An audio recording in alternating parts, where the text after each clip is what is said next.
Ya! Uhul!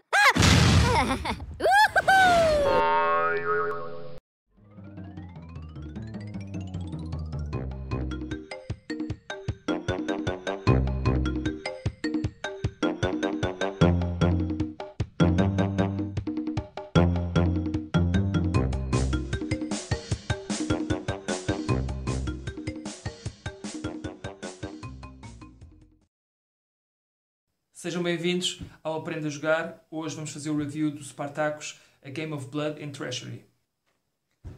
Este jogo foi publicado em 2012 pela Gale Force 9, é baseado na série televisiva, é um jogo de 3 a 4 jogadores e tem uma duração média superior a 2 horas.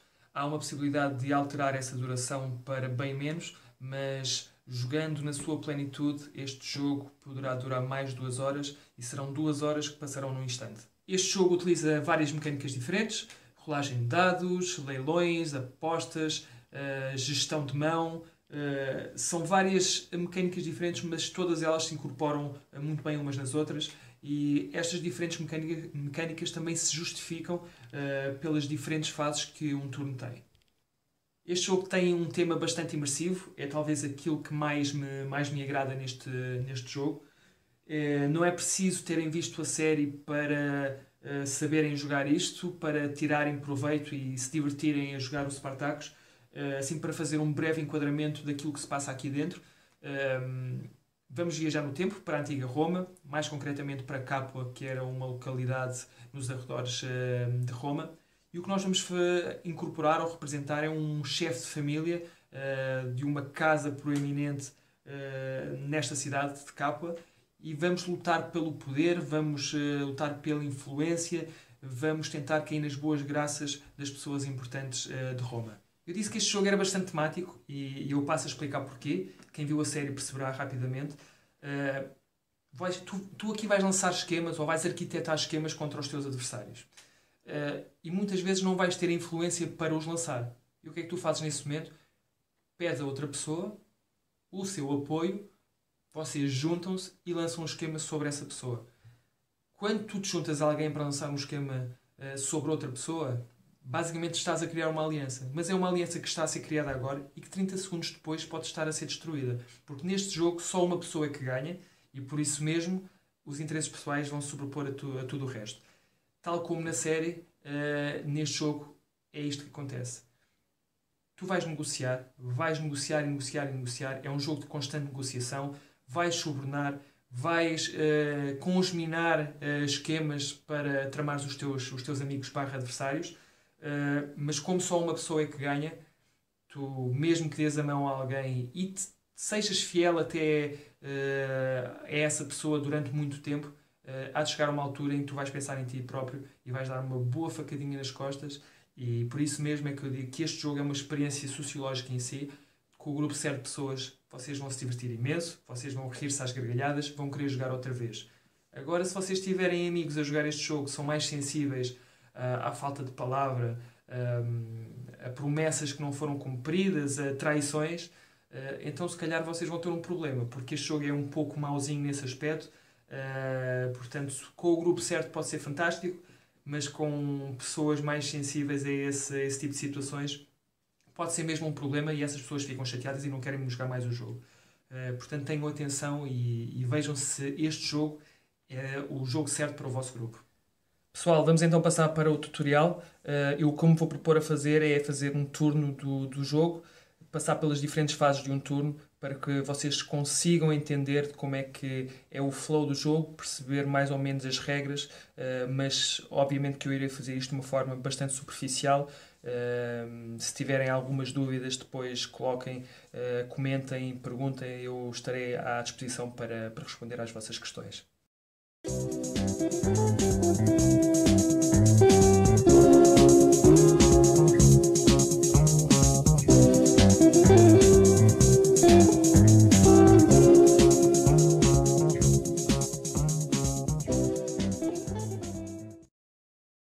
Eu decidi fazer um setup para 3 jogadores, deixei uma das personagens de fora.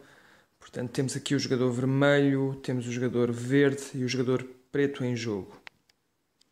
Vamos só dar uma olhadela aos player boards e perceber o que é que cada personagem tem de início. Vamos aqui primeiro ver o Bateados. Ora bem, o Bateados. O Bateados começa com 3 gladiadores, 1 escravo, 2 guardas e 10 moedas de ouro. Estão aqui as 10 moedas de ouro, estão aqui os 2 guardas, 1 escravo, 3 gladiadores. Okay? Vamos então agora ver aqui o Tullius, jogador verde.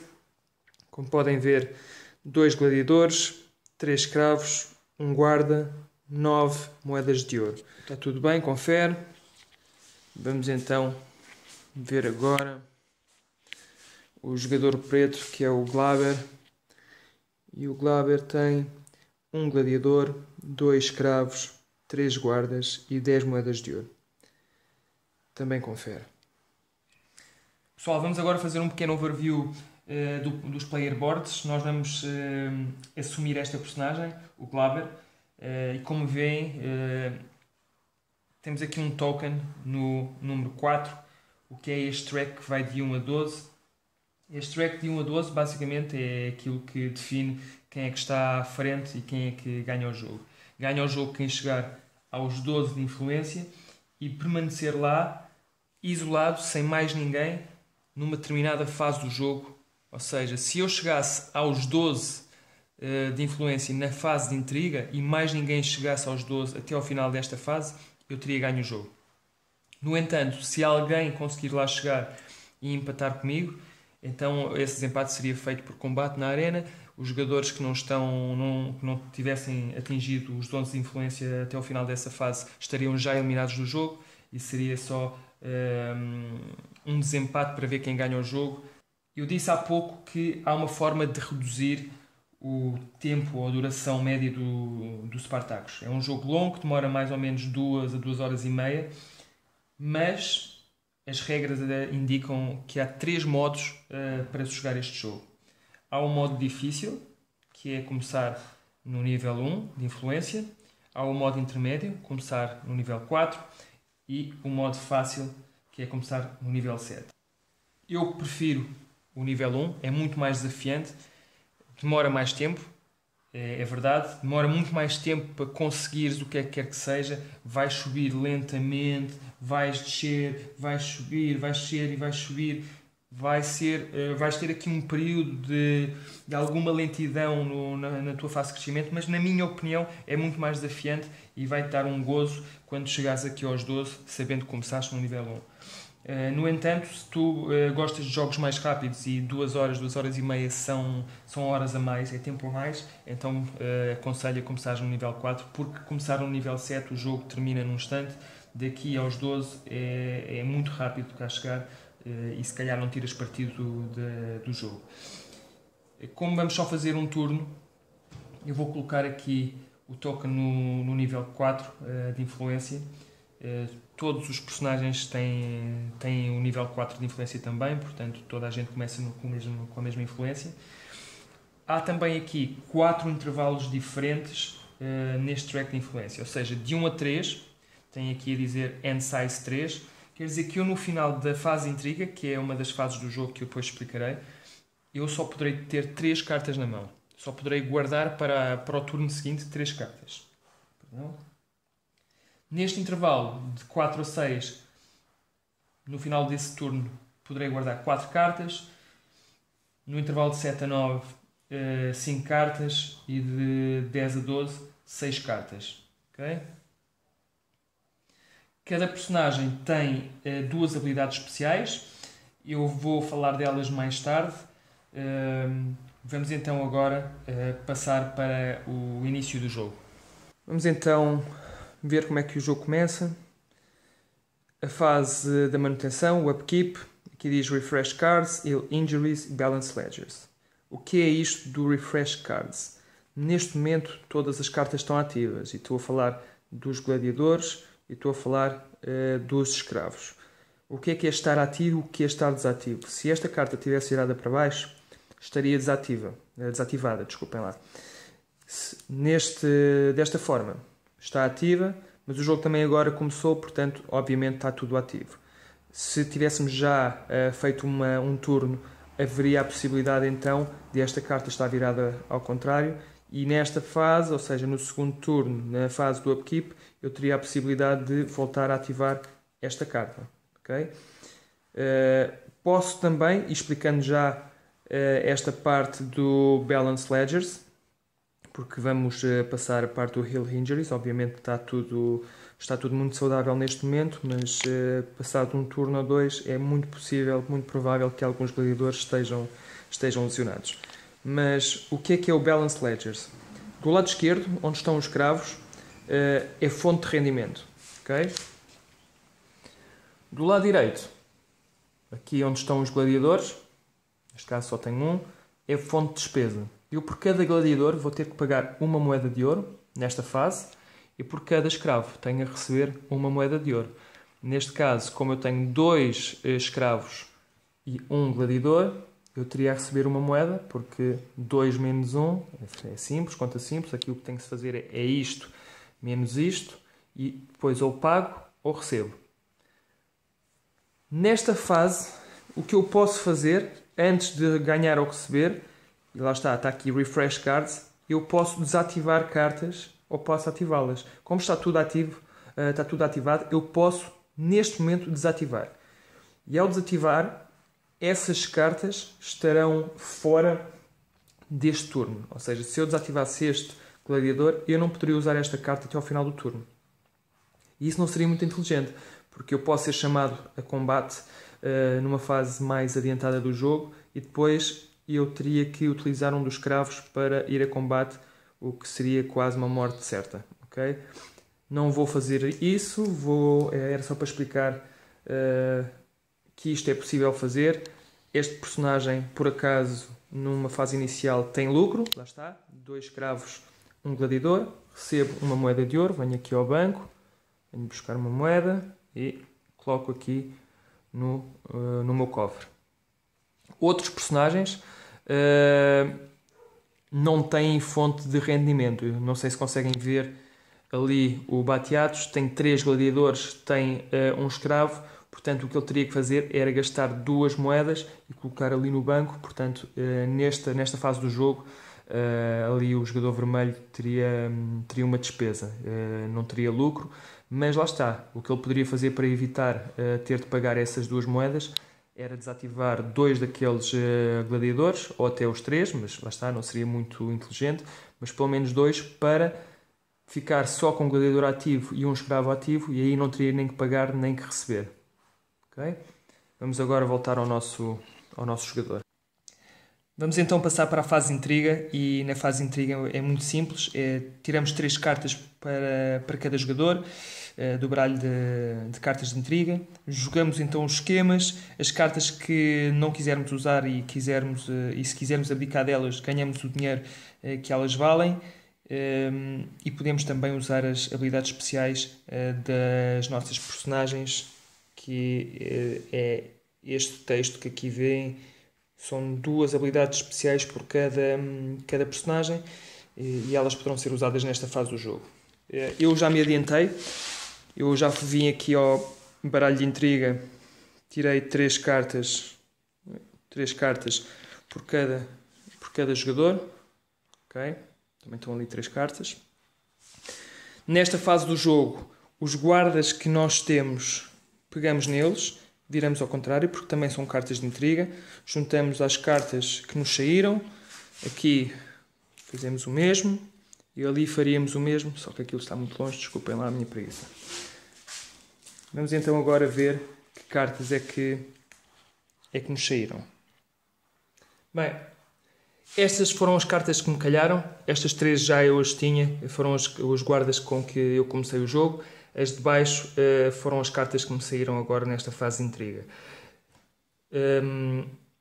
Todas as cartas têm um valor no canto superior esquerdo e têm um valor no canto inferior esquerdo também.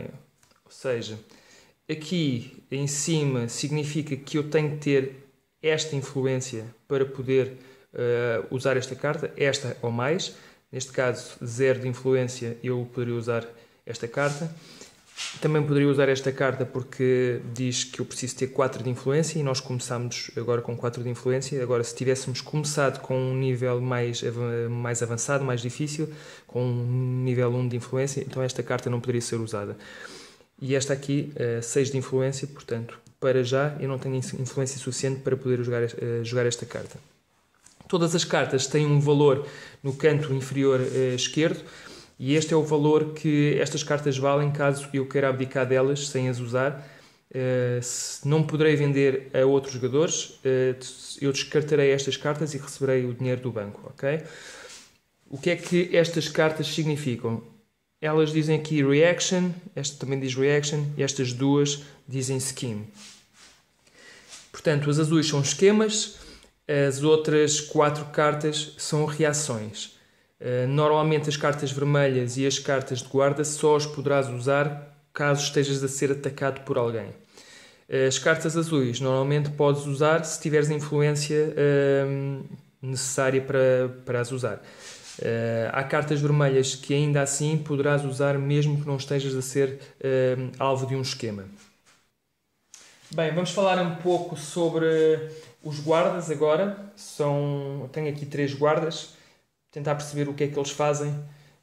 E atenção, eu não estou a jogar isto agora de uma forma estratégica, eu quero pelo menos que percebam o que é que as cartas fazem. Há muitas cartas com efeitos diferentes e só uma experiência de jogo só com uma experiência de jogo é que vocês iriam perceber que tipo de cartas é que existem e a importância de cada carta. Vamos então imaginar que o jogador verde nos lançou uma carta. Não me perguntem como é que ele conseguiu lançar esta carta. Não era possível, mas imaginemos que sim. Lança-nos esta carta que diz que o Target Dominance, neste caso somos nós, porque nos escolheu a nós para perder 2 de influência, e eu não quero perder 2 de influência. Então, eu tendo 3 guardas, eu descarto um guarda, porque ao usar uma carta coloco em cima do tabuleiro, portanto ao colocar em cima do tabuleiro estou a usá-la, estou a gastá-la. E tenha sucesso ou não, porque eu ainda vou ter que relançar um dado, essa carta vai sempre para a pilha de descarte. Então imaginemos que eu usava um guarda, lançava um dado, ótimo. Isto quer dizer o quê? Que de 4 a 6 eu evitaria que o efeito da carta que me foi lançada tivesse efeito. Portanto, a carta era descartada, tanto uma guarda como a carta que me foi lançada, e eu não teria qualquer efeito negativo. No entanto, se me calhasse 1, 2 ou 3, o guarda era descartado, a carta que me foi lançada continuaria ativa e eu de 2 uma. Ou aceitaria perder estes 2 níveis de influência, estes 2 pontos de influência, ou então, se eu tivesse mais guardas, que tenho, poderia usá-los para continuar a defender. Mas nem sempre é uma boa estratégia gastar os guardas todos numa só jogada. Relembro que há mais jogadores em jogo e os adversários normalmente estão atentos ao número de guardas que nós vamos usando, porque a determinada altura tu vais ficar mais vulnerável e é nessa altura que os teus adversários te irão atacar de uma forma mais agressiva. Mas não falando agora de estratégia, é para isto que serve o guarda. Vamos então agora para as cartas que estão aqui em baixo. Vamos falar da primeira que é Robbery.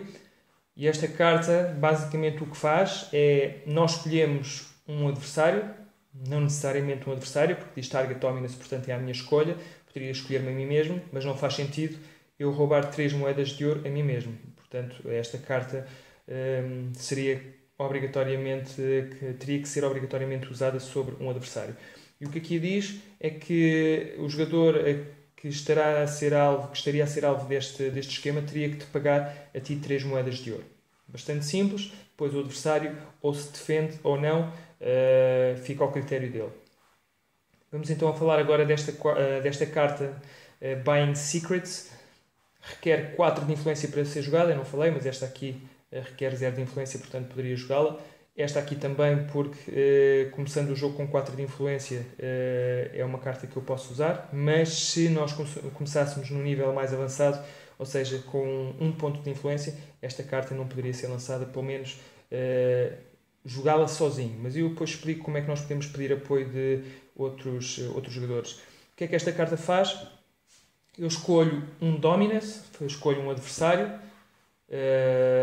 Lá está. Quando digo Target Dominus, poderia escolher-me a mim mesmo, mas lá está, esta carta não faz sentido ser usada sobre mim. E essa pessoa a que eu escolhesse perdia 1 de influência, mas teria de pagar 3 moedas de ouro ao outro jogador ou a um outro jogador. Neste caso, jogando a 3, eu escolhia um para perder uma influência e pagaria 3 moedas de ouro ao outro jogador.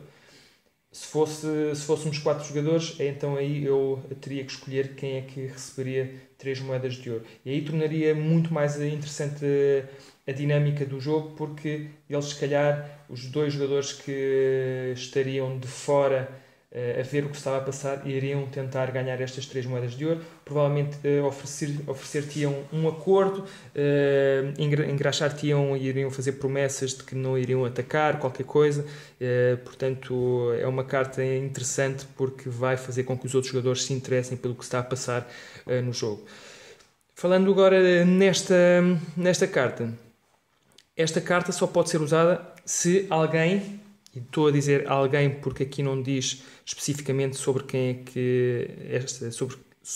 que esta carta pode ser usada.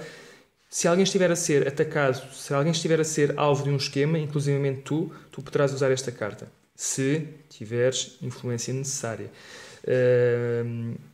E o que aqui diz é que se alguém estiver a ser atacado, tu usas esta carta e esta carta anula automaticamente os efeitos dessa carta.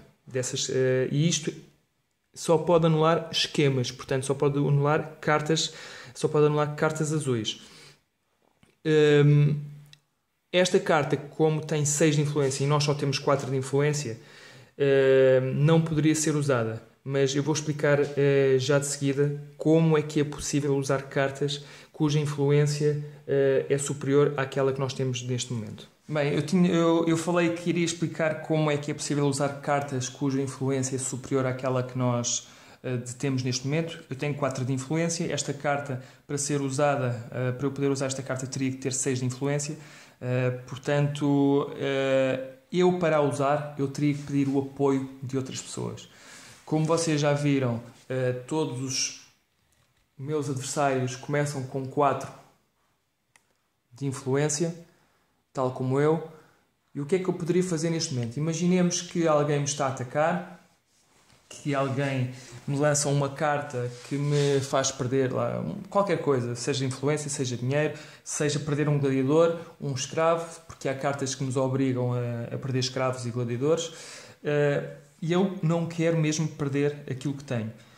E então eu poderia negociar com alguém, pediria o apoio dessa pessoa, e essa pessoa o que poderia fazer é emprestar a sua influência. Imaginemos que o jogador vermelho me lançou uma carta muito má. Eu, para poder usar esta carta, e esta carta estaria sempre escondida, as pessoas não sabem aquilo que nós temos, mas eu, para usar esta carta, o que é que eu poderia fazer? Poderia então falar ali com o meu amigo / adversário, mas neste caso eu mostrar-me-ia muita amizade em relação a essa pessoa e iria pedir o seu apoio. E se essa pessoa aceitasse apoiar-me, os 4 de influência que essa pessoa tem seriam transferidos para aqui. Não iríamos aumentar aqui o nível, mas para esta ação eu teria não só 4, mas teria 8 de influência para poder usar esta carta. É temporariamente, por isso é que eu digo que este track, este token não vai avançar aqui no track de influência, mas momentaneamente eu teria 8 de influência e poderia usar esta carta. Obviamente não seria assim tão fácil pedir o apoio dessa pessoa. Provavelmente aqui o nosso amigo verde iria pedir algo em troca, iria pedir-me dinheiro, iria, sei lá, exigir-me que eu não o atacasse nas próximas rondas. É nesta fase que o jogo ganha uma nova dimensão e é difícil explicar porque estou aqui sozinho, mas se estivesse a jogar com outros jogadores, a parte da negociação é muito divertida. As exigências que os nossos adversários nos colocam são muitas vezes surreais. Toda a gente tenta ganhar partido com o que se passa no jogo e é nesta parte da negociação que o jogo floresce imenso. Como eu estava a dizer, o nosso jogador verde provavelmente iria pedir dinheiro. Queres a minha ajuda? Então, se queres a minha ajuda, eu quero, sei lá, 6 moedas de ouro. E obviamente que 6 moedas de ouro é demasiado dinheiro para abdicar. Então eu diria, e se eu der, sei lá, 3? E depois, com esta confusão toda, até poderia acontecer o seguinte: o jogador que me está a lançar a carta, aquele jogador vermelho, como vê que eu estou disposto a gastar dinheiro para me proteger, ele até poderia dizer assim: ei, calma lá, então e se eu mudar o destino do meu esquema para o jogador verde? Ainda me dás essas moedas que prometeste ao jogador verde ou ao Glaber? E é aqui que o jogo ganha uma vivacidade, uma dinâmica que é fantástica. Tu vais te rir imenso a jogar este jogo, mesmo por causa disso. Tudo muda. Ainda agora estavas a fazer uma aliança com o jogador verde para te defenderes do jogador vermelho, e o jogador vermelho, ao ver que estava a haver dinheiro envolvido para te protegeres do esquema que ele te estava a lançar, decidiu reverter a carta para o jogador verde e eu negociar as moedas que estava a negociar com o jogador verde, mas para o jogador vermelho. Uma das coisas que acontece muito no meu grupo é as ameaças que se fazem e que muitas vezes não têm fundamento nenhum. Imaginemos que eu até tenho esta carta, mas e como vocês podem ler, diz que eu posso tirar um de influência a um adversário pagando 3 moedas de ouro a outra pessoa. E eu poderia pegar, sei lá, num guarda, e as pessoas veem isto do lado de lá, não é? E eu poderia fingir que tenho qualquer coisa de muito interessante e ameaçar essa pessoa com esta carta. Eu poderia possivelmente ver, depois de haver alguma guerra entre o jogador verde e o jogador vermelho, e que algumas cartas já foram descartadas, em que os meus adversários já estão muito mais vulneráveis, já têm poucas cartas na mão, e eu poderia, por exemplo, dizer assim: ó jogador verde, eu tenho aqui uma carta que te vai fazer muito mal, e tu, se quiseres que eu não jogue esta carta sobre ti, dá-me 2 moedas de ouro. Por exemplo, estou aqui a mandar para o ar isto, mas isto é o tipo de interação que vai existir neste jogo. E daquele lado ele vê isto. É um guarda, mas ele não sabe o que é que eu tenho. Eu poderia ter, sei lá, vamos lá ver, esta carta. E esta carta diz que eu posso tirar até 3 moedas de ouro de um adversário. Portanto, ele nunca saberá se eu estou a falar a sério ou não. E eu até poderia ameaçá-lo com isto. Ele dava-me as 3 moedas de ouro e eu depois... então afinal eu não vou jogar aquela carta, vou jogar esta. E o que é esta? Eram mais 3 moedas de ouro. É um jogo que pode ser muito, muito mauzinho para certas pessoas.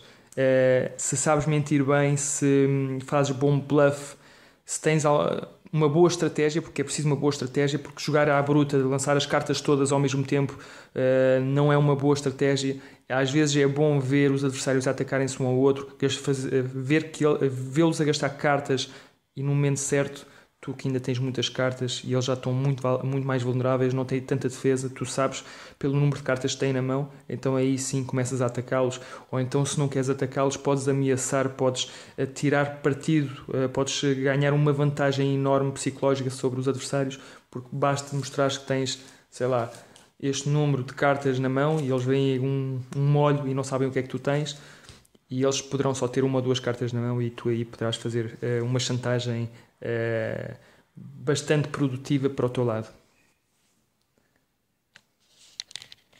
Estamos na fase de intriga ainda, falando agora das habilidades especiais que o meu personagem tem. Aqui o que diz é que se eu desativar 3 guardas, posso ir buscar uma nova carta de intriga. Portanto, eu com os meus 3 guardas, se eu os virasse ao contrário, ou seja, não os pudesse usar até ao final do turno, eu poderia buscar mais uma carta de intriga e juntá-la à minha mão e poder ser usada ainda nessa fase de intriga. A minha segunda habilidade especial é descartar 3 guardas, e eu faria, por exemplo, isso agora. Eu tenho 3 guardas na mão, eu descartava-os, isto ia para fora do jogo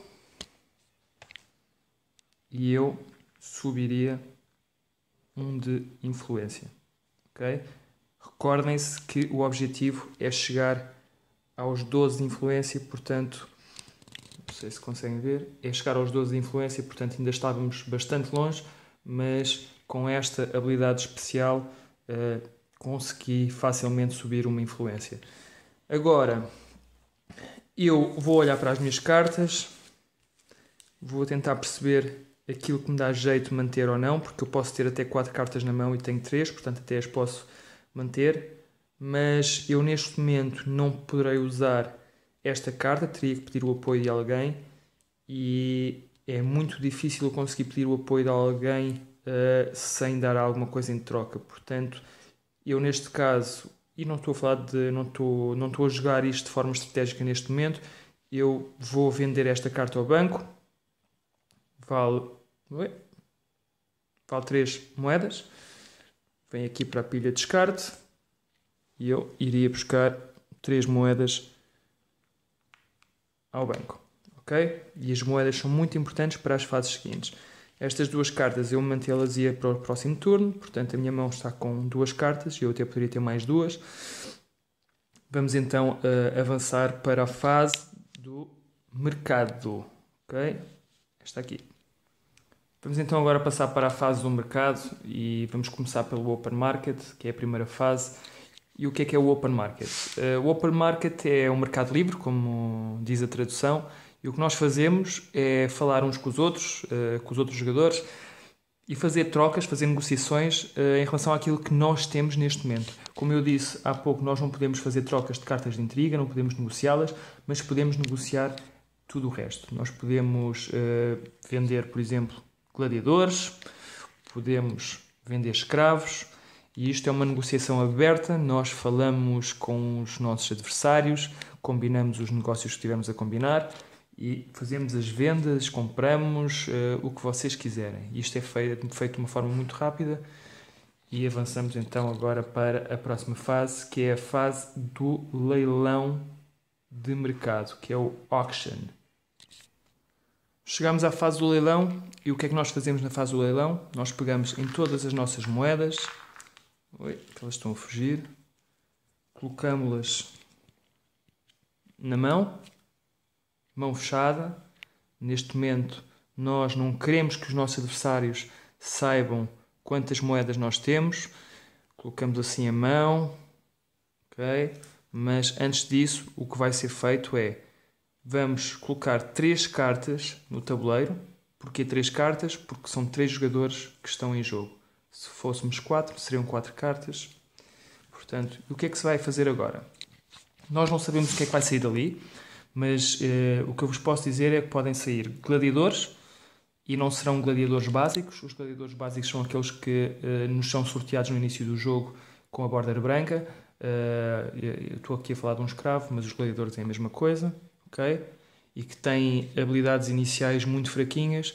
E tudo que poderá vir dali é muito mais forte, mais poderoso do que aquilo que nós temos na mão. Mas poderão sair gladiadores, poderão sair escravos com habilidades especiais, poderão sair armas, poderão sair armaduras e poderão sair armas, equipamentos especiais. Okay? Vamos então primeiro ver qual é que é a primeira carta a sair. E a primeira carta a sair é uma armadura. Okay? Ele tem um valor de referência de 1 e o que diz é que na fase do combate posso desativá-la, ou seja, viro ao contrário, só poderá ser usada uma vez por combate e ignoro um dano. E o que é que nós fazemos? Pegamos, lá está, no nosso dinheiro, nós decidimos quantas moedas é que queremos gastar. Isto seria parvo, se ela vale 1 eu não vou gastar estas moedas todas, mas esta coisa até poderia ser interessante para mim. Eu se calhar vou apostar 2, mas pronto. Eu punha assim a mão, toda a gente faria o mesmo e nós faríamos 1, 2, 3 e isto é um leilão às cegas, portanto nós não sabemos o que é que os nossos adversários têm na mão. E o que é que acontece? Quem apostar mais moedas, quem investir mais para adquirir este determinado objeto, leva a carta. Vamos imaginar que o nosso jogador da esquerda, aqui o Túlios, apostou 3 moedas. Portanto, vamos imaginar que ele deu as 3 moedas e vamos colocá-las aqui no banco. E esta carta vai para ele. Isto depois poderá ser usado pelo gladiador que ele escolher ir a combate, se ele for chamado a combate. Mas isso é uma fase mais adiantada do jogo. Vamos então ver a segunda carta. A segunda carta é uma arma. Eu não falei, mas as moedas que nós apostamos neste leilão, e se nós não conseguirmos adquirir aquilo que nós nos propusemos a adquirir, o dinheiro volta para nós. Portanto, não é daqueles leilões em que o dinheiro que vocês apostam vai para o banco. Não. Eu apostei, não consegui ficar com a armadura, quem ficou foi o jogador verde, então o dinheiro volta para mim. E agora temos aqui uma arma. O que é que esta arma faz?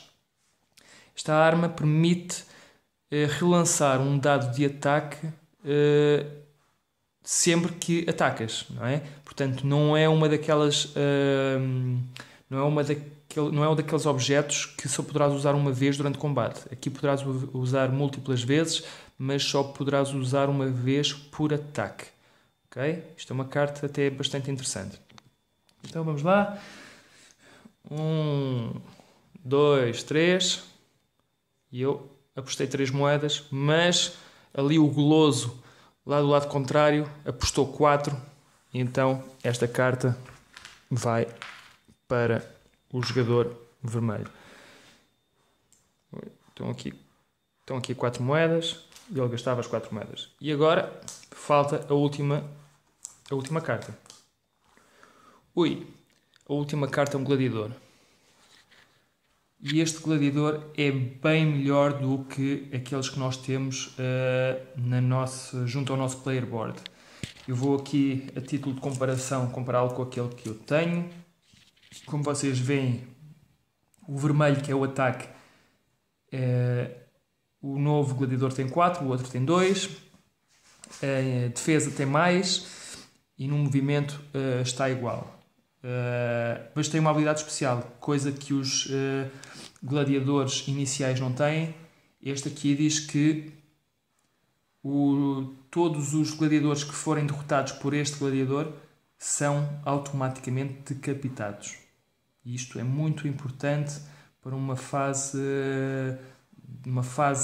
posterior na fase da arena, na fase do combate. Então vamos lá fazer então o último leilão. Ele tem um valor de referência 4 e toda a gente vai querer apostar forte e feio para adquirir este gladiador. E eu não vou olhar a meios para ficar com ele. Eu vou gastar 1, 2, 3, 4, 5, 6, 7, 8, 9 moedas. Estão aqui 9 moedas. Então eu olho para ali. Ele tem 1, 2, 3, 4, 5, 6 moedas. 1, 2, 3, 4, 5, 6. Então seria burro se apostasse 9 moedas. Portanto, eu vou colocar 2 moedas de parte. Vou apostar 7, porque assim tenho a certeza que vou ficar com ele. 1, 2, 3. Pumba. E ficava com ele. Imaginemos só o seguinte. Imaginemos que eu tinha apostado 6 moedas e não 7. E aquele jogador que tem 6 moedas também apostava 6 moedas. O que é que nós faríamos? Deixávamos as 6 moedas aqui. Íamos buscar as outras moedas que ainda temos, ou não. Nós depois decidiríamos se queríamos continuar a investir neste gladiador. E só as pessoas que estão empatadas iriam a leilão. Portanto, eu gastei 6, ele gastou 6. Eu sei que ele não tem mais. 1, 2, 3. Pronto. Esta é a 7ª moeda. Ele guarda o dinheiro que investiu porque não conseguiu o gladiador. E este gladiador junta-se aqui à família. E que bem que ele fica aqui. Isto só a título informativo. Como veem, eu já tenho o melhor gladiador que estava disponível e que está em jogo neste momento. Mesmo assim, eu tenho quase o mesmo número de moedas que os meus adversários. Isto explica-se pelo seguinte: eu vendi uma carta na fase de intriga ao banco, os meus adversários não o fizeram. Obviamente que se tivessem a ser controlados por um jogador a sério, isso iria acontecer. Eu queria que vocês percebessem porque é que eu, depois de ter gasto tanto dinheiro, ainda tenho tanto e quase tanto como os meus adversários. Okay? Vamos agora avançar para a fase do Bid for Hosting, que é esta parte. O que é que acontece aqui? Nós agora vamos decidir quem é que vai ser o anfitrião dos combates, o anfitrião da arena. E a pessoa que ganhar o direito a ser o anfitrião, e o processo é igual à fase de leilão de mercado, o que vamos fazer é pegar nas moedas, vamos colocar a mão cerrada com as moedas lá dentro, 1, 2, 3, e vamos mostrar quantas moedas temos. E quem investir mais será considerado o anfitrião. O anfitrião ganha o direito não só a escolher quem vai a combate, mas ganha automaticamente uma influência.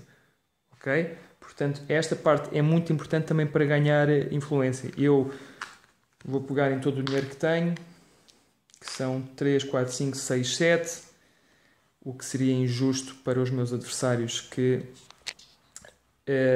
não conseguiram, ou melhor, que não venderam as cartas no momento em que deveriam ter vendido, mas eu não vou ser ganancioso, já que fiz aqui um pouco de batota, mas não foi de propósito. Vou fingir que só tinha 4 moedas e são estas 4 moedas que eu vou apostar. Eu colocaria assim a mão, 1, 2, 3, eu tenho 4 moedas, mas aqui o goloso do lado esquerdo apostou todo o dinheiro que tinha. São 6 moedas. São 6 moedas e torna-se o host, o anfitrião dos jogos. Ganha uma influência e agora ele safa-se. Ele safa-se porquê? Ele não tem grandes gladiadores. Ali o amigo vermelho também não tem grandes gladiadores. E eu neste momento sou a pessoa que ninguém quer defrontar, porque provavelmente será uma vitória fácil para mim. Então o que é que ele vai fazer? Ele tem direito a escolher quem é que vai a combate. Ele vai dizer, vai-me convidar a mim e eu aceito. Vai convidar ali o jogador vermelho, porque não existe mais ninguém, porque ele pode se autoconvidar, mas não seria muito inteligente, a menos que ele queira lutar com o vermelho. Ele pode convidar-se a si mesmo e ao vermelho, mas continua a ser muito arriscado, porque os gladiadores dele e os gladiadores do vermelho são muito semelhantes, e ele vai preferir convidar-me a mim e o vermelho. Nesta fase nós podemos rejeitar o convite, mas se rejeitarmos o convite nós vamos ter que baixar uma influência. Isto já não está no 4, isto está no 5, porque, se bem se recordam, eu descartei 3 guardas na fase de intriga para ganhar uma influência. Mas imaginemos que eu rejeitava o convite, então eu teria que baixar uma influência. Se eu rejeitasse o convite,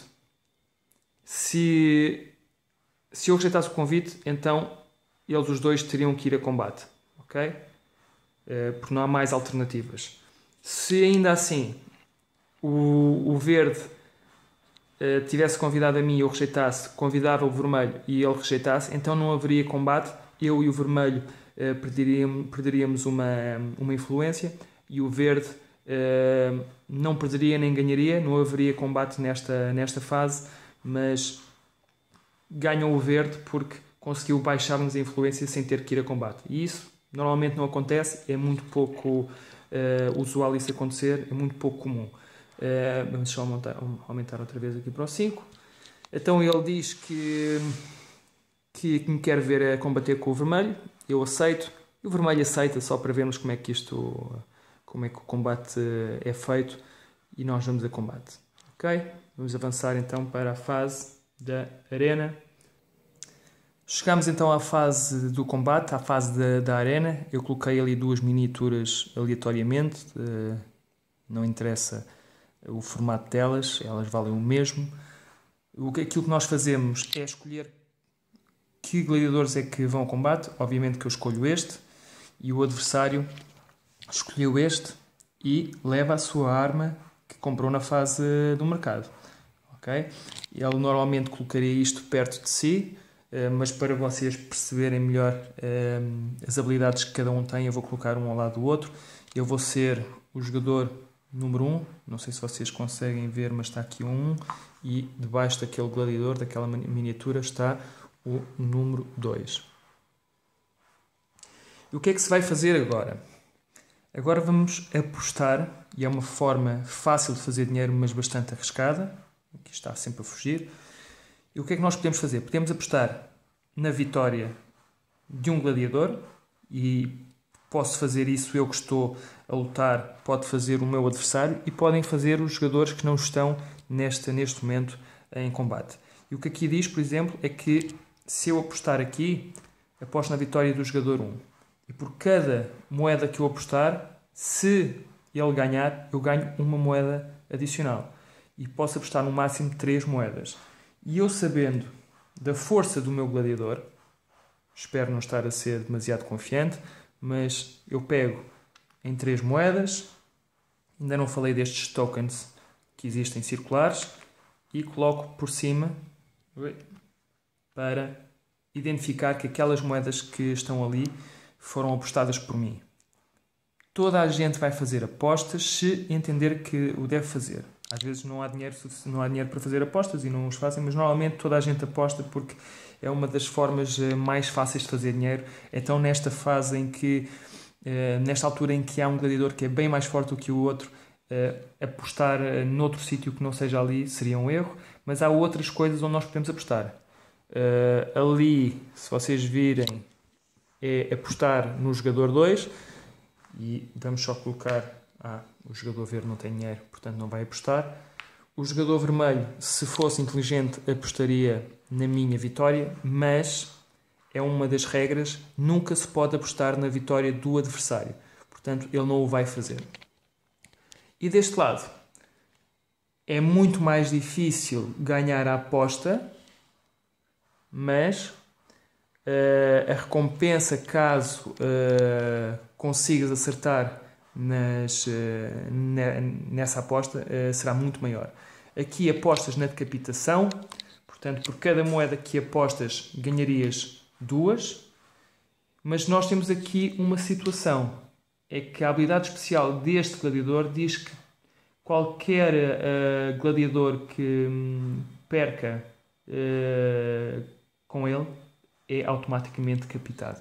Portanto, eu acreditando que o meu gladiador vai ganhar, eu nunca iria apostar ali no injury, que é simplesmente ficar lesionado. Eu vou apostar 3 moedas que ainda tenho na vitória por decapitação do meu gladiador. E aqui, mesmo sabendo que o mais provável é o seu gladiador ser decapitado, o jogador vermelho... Oi? Não está a querer responder. É que o jogador vermelho também vai apostar na decapitação.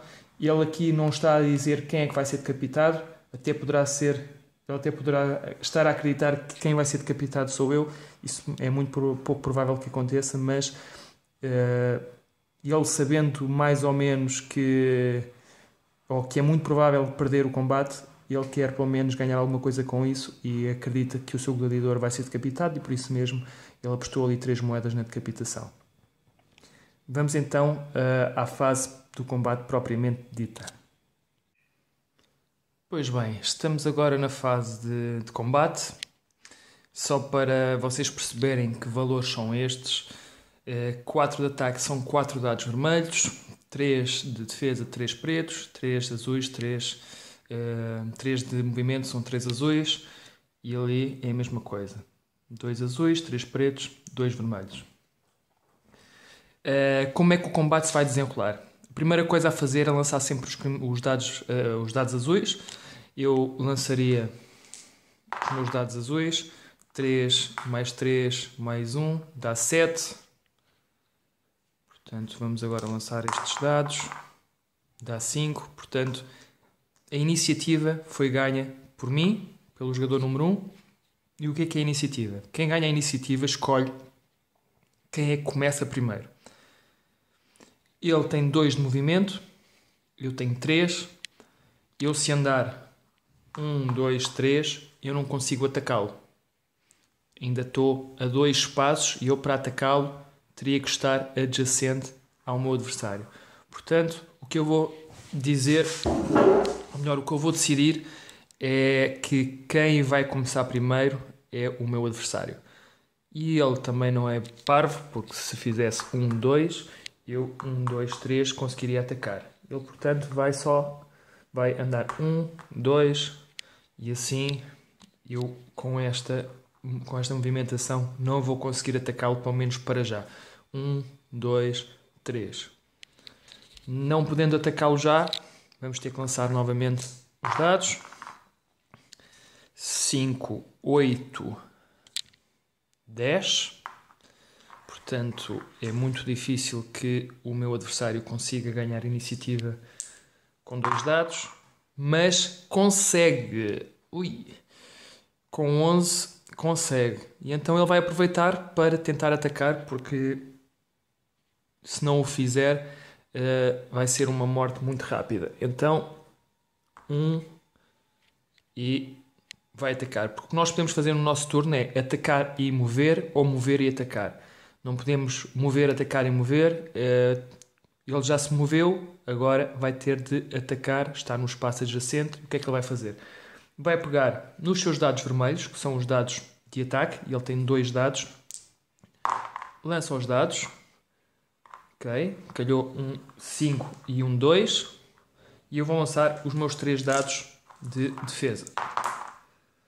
E ele provocou-me um dano. O que é que nós vamos fazer? Vamos organizar isto por ordem decrescente.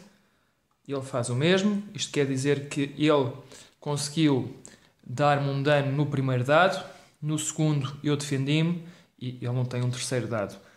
Mas o que diz ali na arma dele é que ele pode relançar um dado de ataque quando está a atacar. Isto quer dizer que este dado não lhe interessa e então ele vai relançar. Calhou-lhe novamente 2, portanto, o que é que acontece? Um dano. Se eu sofrer um dano, eu vou ter que perder um dado. Eu vou ter que escolher de onde é que vou perder o dado. E eu vou escolher perder na defesa. Porque eu quero ter muita força para o atacar. Eu agora estou junto a ele, eu posso atacar já. E então o que é que eu vou fazer? Vou pegar nos meus 4 dados de ataque. E foi... isto foi uma grande rolagem de dados. Estão já por ordem decrescente. O jogador adversário vai lançar os 3 dados de defesa. E ele vai defender 1. Vai levar dano no segundo dado. Vai levar dano no terceiro. E neste último dado também vai levar dano. Sempre que um dado não é defendido, só cria dano se tiver 3, 4, 5 ou 6. Se for 1 ou 2, se me calhasse 1 ou 2, este dado não iria provocar dano. Mas 3 provoca dano. Portanto, tirando estes dois que foram anulados, eu provoquei 3 danos. O que é muito. O que é que ele vai fazer agora? Vai ter que escolher 3 dados para se irem embora do jogo. Portanto, o que é que ele vai fazer? 1, 2, 3, 4. Desculpem, são só 3 dados. Então, vamos fazer assim. Relembro. Tem que haver pelo menos um dado de cada cor. O jogo só termina quando alguém ficar com menos de 3 dados, mas nós temos que tirar sempre primeiro os dados. Temos que tirar sempre dados de forma a que consigamos ficar sempre com um dado da mesma cor, ok? Eu não poderia ficar por exemplo, desta forma. Okay? Se eu ainda tenho 3 dados para jogar, um deles teria de ser o vermelho e era o azul que sairia. Mas pronto, voltando à retiragem dos dados, eu vou tirar então estes 3 dados que ficam fora do jogo. Isto quer dizer o quê? Neste momento só tenho um dado, o adversário só tem um dado para lançar na iniciativa e mais do que isso passou a ter só um de movimento. Okay? Tendo só um dado, só poderá mexer uma casa. E isto quer dizer que, independentemente de quem ganhe a iniciativa, este jogador vai conseguir sempre atacar porque ele não vai conseguir fugir. Por muito que ele ande uma casa, eu vou conseguir sempre apanhá-lo. Então vamos lançar o dado de iniciativa. Ele teve um 5 e eu tive 14. Portanto, o que eu vou fazer é já atacar e basta provocar-lhe... desculpem lá. Basta provocar-lhe 2 danos neste ataque para ganhar o combate. E foi novamente uma excelente rolagem de dados, que é muito estranho quando eu estou a jogar este jogo com os meus amigos e isto normalmente não acontece. Mas está certo já que eu ganhei o jogo, mas vamos só lançar o dado. Ixi, meu Deus, coitado. Então, só para vocês verem, eu provoquei 4 danos. Não conseguiu defender e estes 3 dados que não têm defesa são superiores a 2. Portanto, eu provocava 4 danos, ele tem 4 dados, portanto eram os 4 dados que se iam embora e eu ganharei o combate. Só para vocês perceberem o que é decapitação e o que é injury. Ora bem, imaginemos que ele tinha estes 3 dados e eu tinha provocado apenas um dano. Então ele teria que perder um dado. E agora só teria 2. Ele perderia o combate porque já não tem um dado de cada cor. Mas como só perdeu um dado, ficou com 2 dados, ele perde o combate, mas não é lesionado. Apenas perdeu o combate. No entanto, se ficasse apenas com um dado disponível, então estaria lesionado. No caso de ficar sem dados, como foi o caso, eu fiz com que ele perdesse 4 dados e ele tinha 4 dados, então ele foi decapitado. Aqui o gladiador é morto, vai para a pilha de descarte, é menos um gladiador que aquele jogador tem. A arma continua para o jogador, porque ele não perde a arma, mas o gladiador morre. Bem, já sabemos que este gladiador morreu, foi decapitado, perdeu os 4 dados, mesmo que não os perdesse, o facto de ter perdido com o meu gladiador, que tem uma habilidade especial, que diz que qualquer gladiador que perca com ele é sempre decapitado. Vamos imaginar o cenário em que este gladiador teria lutado com outro qualquer e teria perdido o combate. Não teria morrido, até poderia ter ficado lesionado, não interessa, mas teria perdido o combate. Aqui o anfitrião ganha uma vantagem tremenda. Ele aqui poderá fazer usufruto do seu poder, porque o anfitrião tem agora aqui a possibilidade de mandar executar o gladiador ou deixá-lo viver. E, portanto, aqui também poderá haver uma fase de negociação do género o que é que tu me dás para eu não o executar. Eu não falei, mas quando alguém ganha um combate, ganha um de influência, portanto, eu neste momento subiria a minha influência para 6, o que era ótimo. Num só turno subi dos 4 para o 6, porque usei esta habilidade especial em que descartei 3 guardas para subir dos 4 para o 5. Acabei agora de ganhar um combate, portanto subo mais 1. Este gladiador que acaba de ganhar o combate vai ganhar um favor. Ok? Portanto, vai passar a ser um dos favoritos do público. Isto quer dizer que sempre que for a combate, este gladiador vai receber 2 moedas de ouro só porque vai a combate. E então eu punha 2 moedas de ouro no meu banco. Mais do que isso, se este gladiador perdesse tendo um favor, ele pode ter mais do que um, o anfitrião, se o quisesse executar, perderia uma influência. Neste caso, ele passaria a ser um dos favoritos do público e por isso mesmo executá-lo iria enfurecer o público que estaria a ver o combate.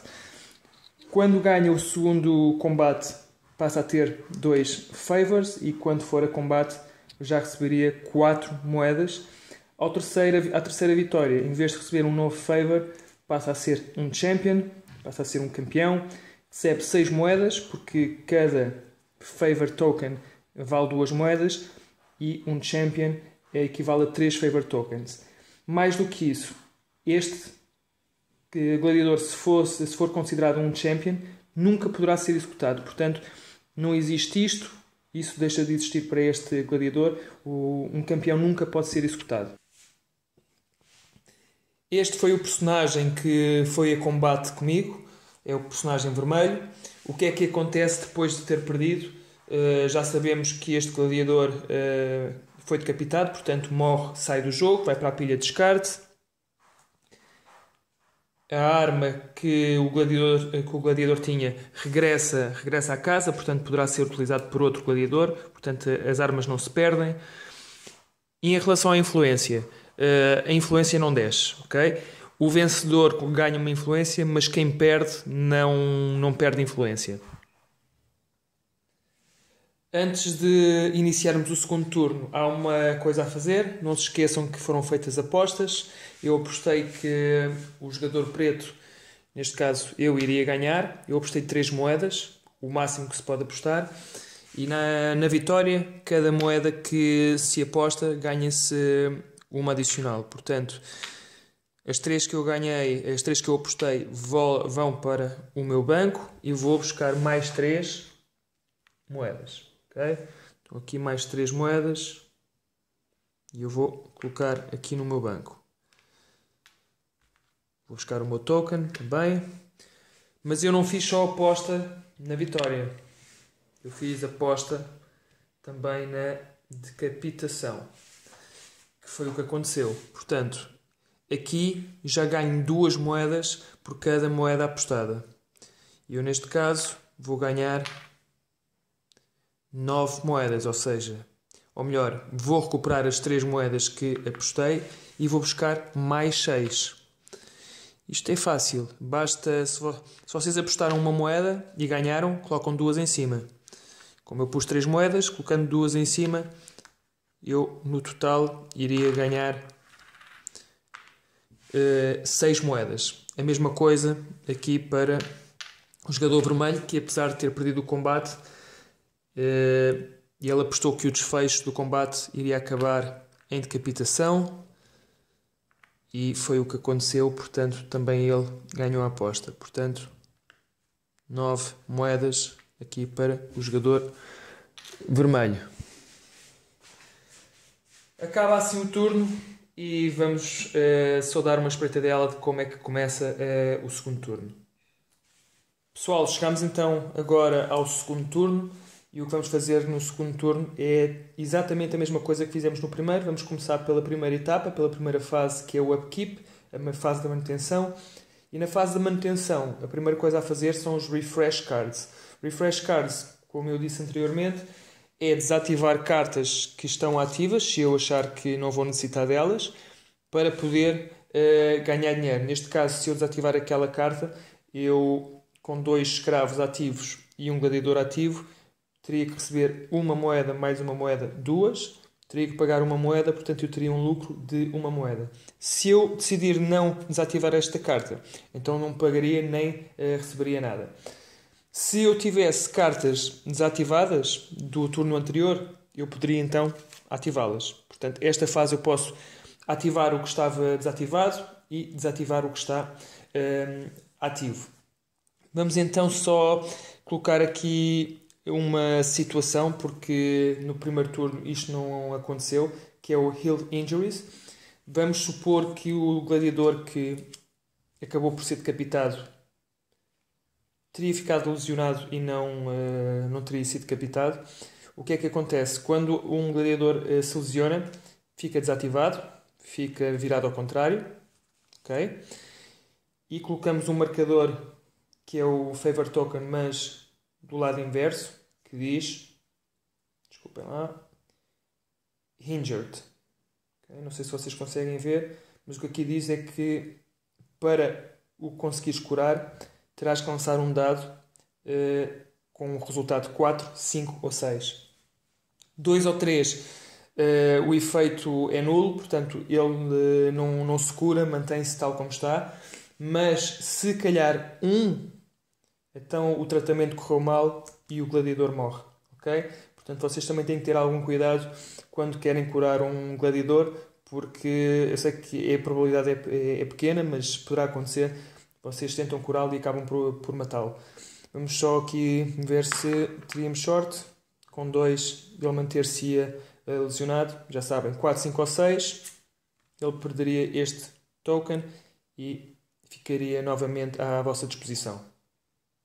Com o Refresh Cards, o Heal Injuries feito, é a altura de fazer o Balance Ledgers. E o Balance Ledgers é receber ou pagar moedas. Eu, neste caso, como eu teria desativado este gladiador, porque eu acho que este gladiador vai dar conta do recado durante algum tempo, eu iria receber uma moeda do banco, juntava aqui ao meu banco pessoal, chamemos-lhe assim, e estaria então pronto para irmos para a fase de intriga. Pessoal, o tutorial acabou, espero que vocês tenham gostado do vídeo, espero que tenha sido um review útil para aquilo que eu me propus a fazer.